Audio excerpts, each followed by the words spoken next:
Bagyong Maring magpapaulan sa ilang bahagi ng Hilagang Luzon. Isa pang LPA na mataan sa labas ng PAR. Nagbabalik si Russell Simorio.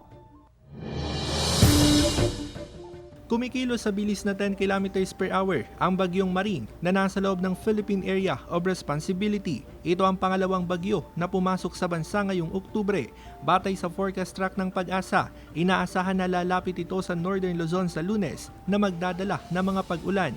Maapektuhan rin ang pag-ulan ng Central Luzon at Metro Manila. Almost stationary siya ito si Tropical Depression Maring. Asahan natin natatagal dito sa loob ng Philippine Area of Responsibility natin.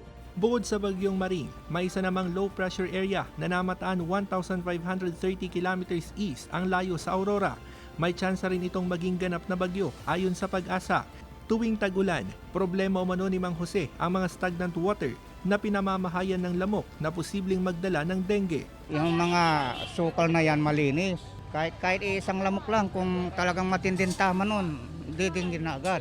Samantala, dahil sa mga inaasahang pag-ulan, binabantayan din ang level ng tubig sa mga dam. Asahan po na yung mga reservoir ng mga dams natin dito sa Northern Luzon. Asahan natin madadagdagan po ito dahil lalakas pa po itong tinatawag natin na habagat kung sakali na pagtapat mo dito sa extreme Northern Luzon itong si Tropical Depression Maring. Kasama si Henry Domencil, Russell Simorio, Balitang Amyanan.